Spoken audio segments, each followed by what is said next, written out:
Olá, gente, tudo bem? Mais um programa nesse mês de abril. O mês de abril começa com programas que vão discutir o tema da terra, o tema do território, né? O mês de abril vermelho. E aí, sejam bem-vindas, bem-vindos, bem-vindes a mais um programa Economia Fora do Eixo. Então, vocês vão hoje acompanhar com a gente esse programa que vai tratar de temas relacionados ao mês que a gente está vivendo, abril.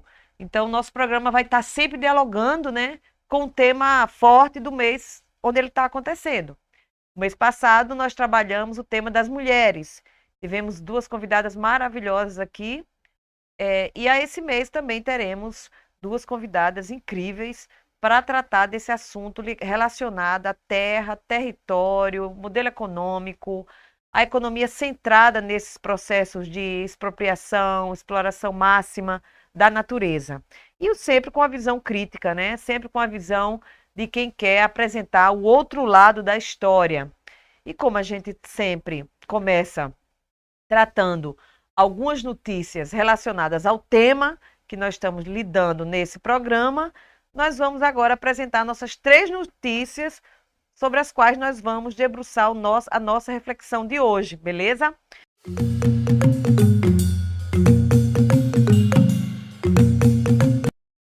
Agora.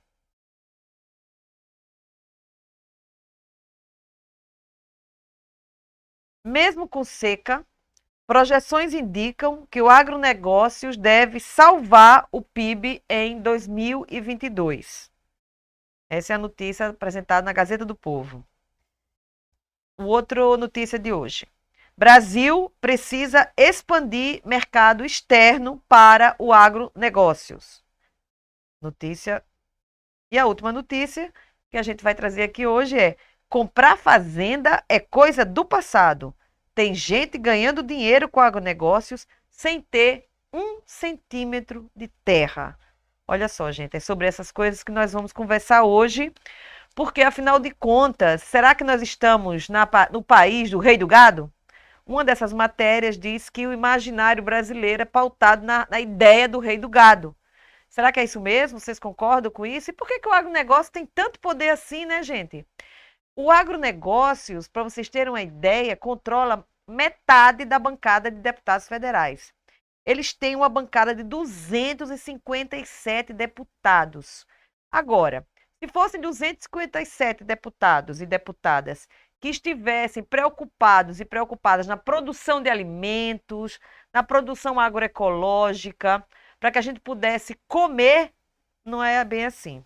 Nós estamos com a bancada lá para garantir o quê? Mineração em terra indígena, liberação de agrotóxico, facilitação de crédito, cancelamento das dívidas para o setor do agronegócios, os grandes bilionários. São eles, sim, que controlam a economia brasileira e controlam a política brasileira. Ah, tem novidade aí? Será que tem novidade, gente? Não, não tem novidade. O Brasil é um país alicerçado no tripé. Isso já dizia Celso Furtado, isso já dizia Caio Prado Júnior, isso já diz José Souza Martins, Florestan Fernandes, que é o tripé. Qual é o tripé? O latifúndio, o trabalho escravo e commodity, produtos para exportação. Esse é o mito fundante, vamos dizer assim, da economia brasileira. Será que se mudou nesses 520 anos? Né? 1522 anos? Será que isso mudou alguma coisa? É isso que a gente vai conversar aqui um pouco. Então, a gente vê o seguinte: primeiro, que eles têm um controle político. O agro é pobre, o agro é isso, é aquilo.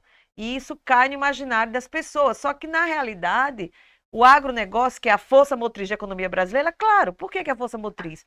Não existe investimento no campo da indústria, por exemplo, a indústria está praticamente abandonada, produção nacional, etc. O setor de serviços extremamente precarizados também, não existe investimento público para grandes obras ou para o que seja. Nós sempre tivemos uma visão muito crítica desse modelo econômico centrado nessas grandes obras. Mas nem isso está acontecendo. Então, a economia está parada. Então, porque é um dos motivos que o agronegócio cresce sua participação no PIB, por exemplo, mas emprega muito pouca gente, né? Emprega uma força de trabalho irrelevante. É relevante, mas irrelevante diante das demandas de mais de 15% da população brasileira hoje desempregada e hoje com 20 milhões de pessoas passando fome e mais de 111 milhões de metade da população brasileira em situação de insegurança alimentar e o agronegócios batendo recordes. Batendo recordes para quê? Para a exportação. Então, eu acho que essas matérias trazem um pouco isso, né? Trazem essa ideia de que o agronegócio vai salvar o PIB, em primeiro lugar, né? Como se a produção de alimentos que não são alimentos para o consumo humano, grande parte dessa produção da soja, do milho, da cana-de-açúcar, grande produção de cana-de-açúcar é para quê? Para a produção de etanol, para a produção de ração animal, não é para a produção de alimento para nós, para a sociedade como um todo, né? E principalmente a ideia de que o Brasil precisa ainda mais abrir suas fronteiras para os acordos de livre comércio, né? A gente sabe que tem agora toda uma discussão que já vem rolando há muitos anos, que é o acordo União Europeia-Mercosul, que vai significar abrir completamente a economia brasileira para os interesses das grandes empresas transnacionais europeias e a gente vai continuar exportando commodity agrícola e mineral, o que é a repetição da nossa história, é a repetição do tripé fundante da economia brasileira, né? Além disso, nós estamos vendo que comprar fazenda é coisa do passado, porque o setor do agronegócios, agora financeirizado, ele vende títulos e ele entra na cadeia da financiarização cada vez mais forte, com quem a gente vai conversar mais daqui a pouco com a nossa convidada, Camila Morena. Então, a gente está vendo esse ano, por exemplo, nós tivemos 600 milhões de toneladas de cana-de-açúcar. Eu sou alagoana, eu sei o que significa a produção de cana-de-açúcar, o que significa as usinas de açúcar, o transporte da cana-de-açúcar, situações de trabalho escravo na produção da cana-de-açúcar. Então, quando a gente vê uma produção de 600 milhões de toneladas de cana-de-açúcar, eu fico imaginando o impacto socioambiental, o impacto das condições de trabalho, né? Do impacto nos territórios dessa produção. É assustadoramente terrível isso aí. Para vocês terem ideia, o segundo produto mais produzido é soja. É 133 milhões, a previsão de safra. Não, a safra do ano passado. Então, vocês vejam que 600 milhões para toneladas de cana-de-açúcar e 133 para soja e 62 milhões para milho. E o milho não é para consumo humano também. Então, por isso que aumenta a fome no país. Aumenta a produção agrícola e aumenta a fome. É um paradoxo? Não. Faz parte desse modelo, faz parte desse tripé que funda a economia brasileira, baseada no latifúndio, no trabalho escravo e na exportação de commodities. E tudo isso voltado para a indústria e não para o consumo humano. Bom, gente, essas são algumas reflexões, mas a gente tem uma nossa hoje convidada e eu chamaria então o quadro agora das entrevistas para a gente conversar com ela.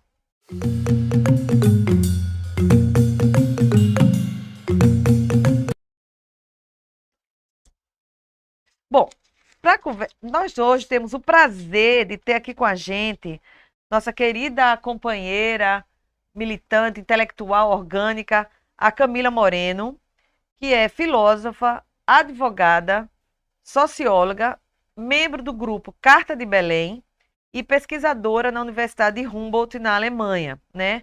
E aí a gente quer entender mais, Camila, a relação entre agronegócios, dívida pública e financiarização terra e território. Muito obrigada por você estar aqui com a gente, um prazer enorme, querida. E vamos lá conversar um pouco mais sobre isso, né? Bom, Camila, essa primeira notícia que eu li, né, fala sobre o poder do agronegócios como salvação da economia brasileira. Ou seja, mesmo durante a pandemia, o agro tem lucrado bastante. Como é possível, Camila, termos esse crescimento no agronegócio e, ao mesmo tempo, o aumento exponencial da fome e da insegurança alimentar em nosso país? Eu acho que eu já toquei em alguns pontos, mas eu queria que você aprofundasse mais esses elementos aí, essas questões. Ok, bom dia a todos. Muito obrigada à querida Sandra Quintela, também economista popular, engajada nesse processo de reflexão crítica junto com os movimentos e ao trabalho fundamental que faz a Rede Jubileu. Bem, eu acho que as 3 notícias que foram lidas aqui são bem provocativas, assim, para a gente conectar, né, que acho que essa é a dificuldade hoje em dia, né, ligar os pontos de uma realidade que se projeta em vários espaços, que a gente é bombardeado, né, com vários lados, são várias coisas acontecendo hoje, é um cenário, a gente vive tempos muito extraordinários, né, e como fazer sentido e se posicionar, né, e agir politicamente. Eu estava fora do Brasil, agora estou falando para vocês de Porto Alegre, né, mas estava fora 2 anos, e uma das coisas assim que me chamou muito a atenção ao assistir um pouco né, a fábrica de hegemonia que é a TV aberta brasileira, né, a Rede Globo, o bombardeamento dessa campanha, o Agroetec, agro é tudo. Essa campanha ela já vem de muitos anos, né? E é impressionante o espaço que ocupa no horário nobre e que como cada vez mais tudo vai entrando no agronegócio. A gente conversava aqui um pouco antes que não é mais apenas a desconstrução da cana-de-açúcar, né? Que vai desde a cadeia dos plásticos, né? Dos plásticos verdes, até o açúcar do seu refrigerante, a cachaça, o melado, é também a borracha, são os sucos, são os couros. Eles vão realmente é uma aula, se a gente fala assim desse novo pensamento materialista, né, do materialismo histórico que conecta com as questões ecológicas. De fato, o agronegócio tem feito um serviço para a gente exercitar assim a capacidade de imaginar a realidade e desconstruir ela. Mas esse agro é tech, agro é pop, agro é tudo, ele não acontece no vácuo, né? Ele acontece num momento histórico, de um contexto internacional, onde o capitalismo, enquanto tal, enquanto sistema mundo, né, enquanto relação social global, ele é pautado pela desindustrialização, né? No caso do Brasil, ela foi furiosa e devastadora, que concentrou a indústria internacional na última década e meia na China, né? Não é à toa que a gente tem um mundo made in China, né? Made in China, que a gente compra tudo feito na China, e que cada vez mais se consolida nos países, então, né, que tiveram como o Brasil, né, um parque industrial importante e uma classe trabalhadora. Tivemos, né, o presidente Lula, ele é fruto dos sindicatos e das montadoras e do parque industrial nacional. Hoje, essa mobilização se dá na inserção do Brasil nesse novo momento, né, do capitalismo chamado 4.0. Não é à toa do capitalismo de plataforma. Não é à toa que grandes mobilizações e que grandes sujeitos coletivos que surgiram nesse último período, sobretudo durante a pandemia, são emblematizados, por exemplo, na luta dos trabalhadores de aplicativo, do pessoal que está no Uber, do pessoal que está nos aplicativos de comida. Então, essas dinâmicas globais que definem o lugar que o Brasil vai ocupar nesse novo desenho é que respalda e ressalta a força, né, a direção da locomotiva que tem o agronegócio brasileiro. Eu vi que a Sandra já apareceu na tela aqui, então acho que não sei se já acabei os meus 5 minutos dessa primeira resposta, mas não é à toa. Pode continuar.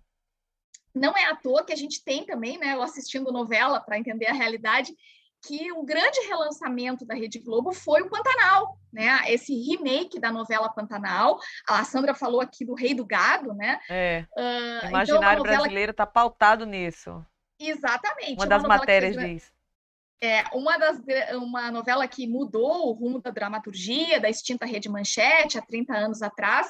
Ela é hoje o grande investimento da Rede Globo, né? Não só de relançar no mundo Netflix as narrativas que moldam a nossa compreensão da realidade, mas assim, eu assisti 3 capítulos e ali é a narrativa do agronegócio ocupando o Pantanal que foi queimado, o Pantanal que tem disputa de terra indígena, né? Mas como que entra a soja, o eucalipto, a cana e esse gado lá, e justificando moralmente também, né? Como se tudo fosse fruto do trabalho de peões galãs, né?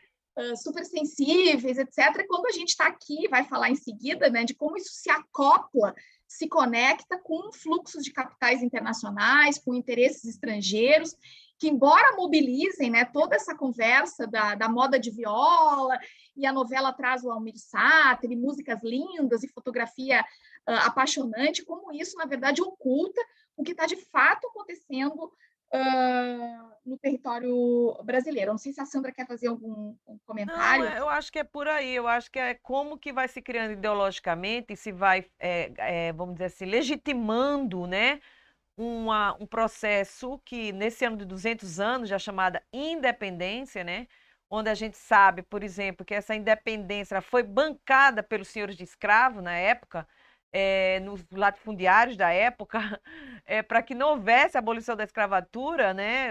Vamos criar a independência para não ter que libertar os escravos. Então, essa ideia de um país lastreado e no latifúndio, que hoje se chama agronegócios, né?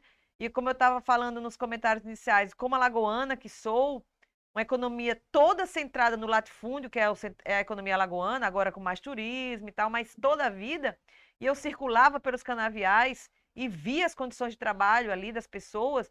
Um dos primeiros trabalhos que nós fizemos era construir, junto com o DES na época, até que fazia assessoria aos sindicatos lá, uma balançazinha que fazia na mão para que os trabalhadores pudessem não ser roubados na hora de vender a cana que eles cortavam, porque até a balança era viciada. Uhum. Então, é o nível de exploração, de superexploração desses trabalhadores e trabalhadoras no setor do latifúndio, no setor do chamado agronegócios hoje, é extrema, extrema. Não é à toa que vira e mexe a denúncia de trabalho escravo. Então, agora, tudo isso, né, Camila, vamos dizer, é totalmente maquiado com essa ideia de moderno, de tech, de pop, e ao mesmo tempo também, porque a gente sabe que isso está englobado nas cadeias globais, né, de produção, tem elementos também de ultra tecnologia super moderna e que se vincula também às cadeias da financiarização, né, dessa etapa aí do capital portador de juros, né, e eu queria que você trouxesse um pouco para a gente também essa reflexão. Como é que o agronegócio se conecta a esse capital portador de juros e como é que isso chega às nossas mesas? Que eu acho que a questão é essa, porque É, está faltando comida na mesa do povo trabalhador. é. Então, o que a Sandra falou aí da balança é muito interessante para a gente pensar desse trabalho que ela fazia ali com o Diese, lá nos canaviais em Alagoas, de que hoje nem essa balança mais, assim, essa balança elas são digitais, né? Então, essa virtualização, onde que está a enganação, onde que está a trapaça, onde que está a exploração, ela vai ficando invisível, mas ela está embutida na tecnologia. Eu acho que isso é um ponto importante para a gente pensar que não é que o agrotech, né, que é a primeira caracterização desse agro que é tudo, ele suplanta, né, ele supera esse agro arcaico, esse agro do latifúndio, esse agro do trabalho escravo. Ele, na verdade, ele atualiza essas dinâmicas, né? A leitura que a gente vem fazendo nesse coletivo de organizações e movimentos sociais que eu integro, o Grupo Carta de Belém, a nossa leitura as dinâmicas de acoplamento, né? Para vocês imaginarem assim como que esse drone, como que esses sensores, como que esse brinco do gado, né, desse gado tech, né, que é rastreado por computadores e que tudo é transparente, que são cadeias sustentáveis, como isso consegue acontecer no Brasil ao mesmo tempo que práticas que a gente vem lutando contra há 500 anos, 200 anos, enfim, e que marcam, né, o processo esse de capitalismo de fronteira. Porque é importante não esquecer aqui, a Sandra enfatizou muito a questão da terra, né, que o Brasil ainda e a Amazônia, e o Cerrado, e o Mato Piba, e o Pantanal, ainda são fronteiras de terras que ainda não estão tituladas como propriedade privada. Isso no mundo serão, assim, as últimas, né? A gente tem uma faixa, uma franja tropical na bacia do Congo, na bacia do Mekong, aqui na bacia, né, da Amazônica, onde são as últimas terras agricultáveis, com insolação, servidas de água, e isso, assim, olhando assim numa escala maior, isso não é de processo histórico, né? Isso não é uma coisa menor, que daqui a pouco cada centímetro da Terra no planeta vai ter, de fato, um proprietário. E como isso se conecta, então, com a conta do supermercado, né? Com a conta da feira?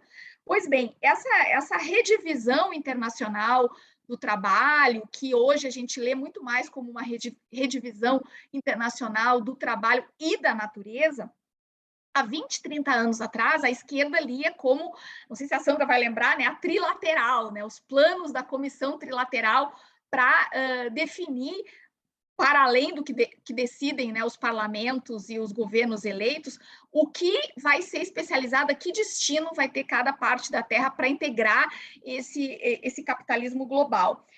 No caso do Brasil, hoje, esse redesenho coloca o Brasil como esse exportador de commodities, e entre todas as commodities que nós exportamos, a hegemonia absoluta da soja, né? A gente precisa ter claro que a soja ela não é mais um insumo, ou como o milho, como o algodão, né, que a gente poderia também desdobrar ele e ver em várias coisas. A soja, ele é o cimento da vida e da dieta industrial. A gente tem a soja desde revestimento de tinta de parede, em comida, em produto de beleza, em plástico, em químico. E é impressionante assim como a soja ela cola tudo. Então, como que se a gente tem cada vez mais, né, a terra destinada a produzir soja, isso é exportado para o mundo inteiro, porque isso atende a padrões globais, tanto para alimentar animais e a dieta né, a desdobramento da proteína, como para vários usos, ele tem um preço global, um preço em euro, um preço em dólar, então não tem como mais atender a uma lógica de produção, de custo de produção local. A gente tem as frutas no Brasil, isso me impressionou muito, com preços em euros. Porque o pensamento é, se eu posso exportar o melão, e lá o pessoal que está nos ouvindo lá no Vale de Exportação de Frutas, lá no Rio Grande do Norte, enfim, no Nordeste, que está a sua vocação, né, de exportação de frutas de mesa e de flores dentro dessa lógica do agronegócio, cada vez mais se descola das necessidades do local. Então, o leite, por exemplo, aqui no Rio Grande do Sul, que seria um produto regional e com construção de preço regional, ele já está na cadeia do leite commodity, leite em pó, que pode ser exportado, que vai ser usado para a fabricação de iogurtes na Europa, queijos, enfim, várias coisas, mas que ele entra nessas cadeias. E como ele entra nessas cadeias, ele é um ativo de investimento dos mercados de capital, ele já não atende soberania alimentar, não atende dietas locais. A gente vê uma população, lembrando aqui outro expoente, né, pensador intelectual do Nordeste, né, o Josué de Castro, de que a fome, a gente pode estar gordo e com fome, né? Com fome de nutrientes, com fome de vitaminas. Então, a gente tem uma população, infelizmente, que sim, está com fome, não consegue mais comer os alimentos que são culturalmente adequados, que respondem às suas tradições, e são empurrados para uma dieta de ultraprocessados, industrializados, controlado pelas grandes corporações e marcas como a Unilever, a Kraft, a Nabisco, etc., e que estão adoecidas, né? Que estão obesas, e que têm assim, uma qualidade de vida cada vez pior e mais distante dessa dieta dos frescos, né, que cada vez mais vira uma dieta elitizada. Então, só para fechar assim, esse comentário, como é importante aqui a ligação entre os movimentos e as alianças, né, entre os movimentos urbanos das periferias e os movimentos camponeses, né, de fazer essa aliança através do alimento saudável, através do alimento fresco, sem veneno, agroecológico, que vai devolver qualidade de vida, saúde para a população, né? A saúde, antes de ser vacina, ela é água tratada, saneamento e alimentação, né? Eu acho que isso é uma mudança de foco que a gente tem que ter bem claro, né? É isso que vai fazer a frente, fazer a alternativa contra esse agronegócio, né? Apostar nas cozinhas comunitárias, nas cestas que entregam, na merenda escolar, enfim, né? Nessas grandes estruturações aí das alianças. Ô Camila, então é isso, o comer é um ato político, né? Isso é muito importante, o MST sempre bate nessa tecla, os movimentos, a ANA, a Articulação Nacional de Agroecologia. Comer é um ato político. E, infelizmente, o Brasil, cada vez a gente está comendo menos, com qualidade.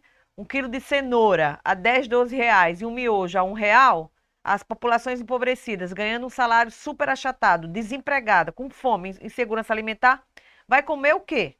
Então, termina que quem come a cenoura orgânica, é quem tem condições de pagar, né? E toda uma disputa em torno do que é comer e o que é comer saudável. Mas, enfim, nós estamos, Camila, hoje está lá os indígenas, companheiros, irmãos e irmãs indígenas em Brasília, Hoje vão o pré-candidato à presidência da República, Luiz Inácio Lula da Silva, vai estar hoje no acampamento Terra Livre. E a discussão lá é o abril vermelho, né? O abril vermelho dos indígenas, o abril vermelho dos sem terra, o abril vermelho das comunidades quilombolas que estão aí lutando por terra e território, né? Como você falou, cada centímetro terá propriedade particular.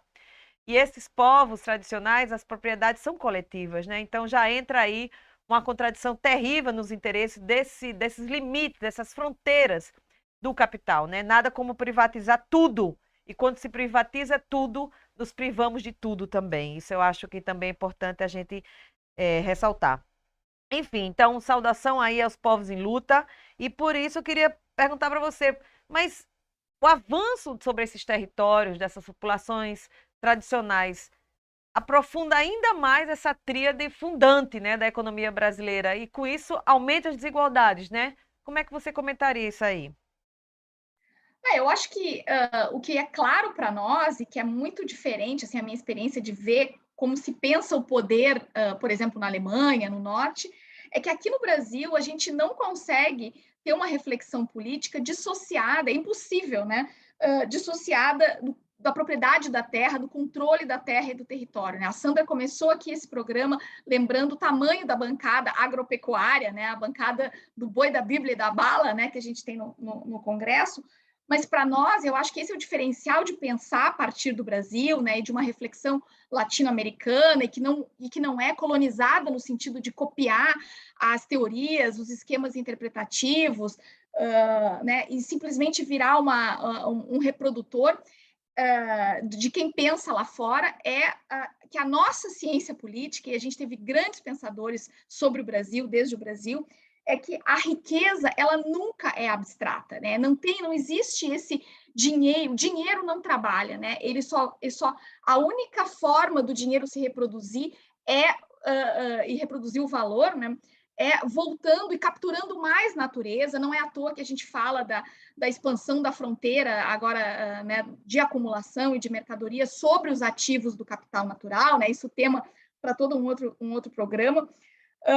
Mas de como a gente tem que prestar atenção de que essas lutas não são periféricas. Essa luta do Abril Vermelho e da defesa da terra e território, ela está na linha de frente da fronteira que está sendo demandada hoje para a expansão do capitalismo. Né? E eu quero lembrar aqui que hoje em dia, num cenário de juros negativos, por exemplo, na Alemanha, o cardápio de investimentos que é oferecido para qualquer cidadão, inclusive para a sua aposentadoria, né, para ter o retorno desse investimento, ou seja, para ter o lucro, né, para trabalhar com os juros, ele é um investimento no agronegócio brasileiro, mais do que qualquer coisa, e das cadeias globais que geram valor a partir do que é extraído daqui. Então, a gente não se iludir de que são grandes empresas de tecnologia, que é aí que vai o futuro da economia e que é aí que se gera riqueza. Se a gente fizer uma virada no pensamento, essa tecnologia toda de drones, de sensores, ela não vai render dinheiro nenhum se ela não for aplicada, acoplada sobre uma terra e um território. Um drone, enquanto tal, ele não gera dinheiro. Ele vai gerar dinheiro e retorno se ele estiver a serviço da vigilância para o agronegócio, do rastreamento para o agronegócio, do controle e acaparamento do território para esses fins. Então, eu acho que essa é o pulo do gato que a gente tem que dar no nosso pensamento e nas nossas lutas. É isso aí, Camila. A gente tem que, primeira coisa, pensar o Brasil a partir de sua memória histórica, do seu processo histórico de construção de nação, né? Esse ano é um ano muito propício para isso, 200 anos da independência, e nós estamos aí no ano eleitoral onde nós estamos vendo uma disputa muito grande de rumo de país. Nós estamos vendo aí candidaturas indígenas, candidaturas do Movimento Sem Terra, candidaturas que querem, vamos dizer assim, suplantar essa bancada agropecuária, e a gente espera que tenham menos poder na próxima legislatura, né? Porque, de fato, esse país continua funcionando para poucos e poucas. Os bilionários se avolumam, muitos desses bilionários estão ligados no Brasil ao agronegócios. Claro que a pandemia trouxe novos bilionários, no caso, do setor de saúde, mas a gente precisa continuar tratando esse tema. O agro não é pop, o agro não é tech, porque não é uma tecnologia que é apropriada e com uso social. Ela é uma tecnologia que ela é usada para explorar, desmatar, controlar a terra e o território, principalmente as populações que ali vivem, ali guardam. Então, eu quero terminar o nosso programa, agradecer a Camila. Camila, muito obrigada por você estar aqui com a gente hoje, em nosso programa Economia Fora do Eixo. A gente vai continuar essa reflexão no próximo programa do mês de maio sobre terra, território, racismo, o racismo estrutural, o racismo ambiental, porque também tem uma vinculação com tudo que a gente está debatendo aqui hoje. Então, mês de abril, a gente vai estar discutindo terra e território em todas as suas perspectivas. E a gente agradece muito, Camila, a sua participação. Obrigada pelo Acompanha a convite. gente. Obrigada. Acompanha a gente nas nossas redes sociais, da Rede Jubileu Sul Brasil, da Sexta Semana Sociais Brasileira, também que está compartilhando com a gente essa iniciativa. E espero que vocês tenham gostado do nosso programa hoje. E façam comentários, façam sugestões de pauta. E nós estamos aqui para continuar essa reflexão crítica e sonhando, né, no Brasil que nós queremos, um Brasil com justiça socioeconômica, ambiental e um Brasil que produz alimentos para o consumo humano também de qualidade, sem agrotóxicos e não para a indústria, não sei, que não é a nossa indústria, infelizmente, né? É a indústria do lado de lá. Valeu, gente, muito obrigada e até a próxima. Economia Fora do Eixo se despede aqui de vocês. Obrigada. Tchau.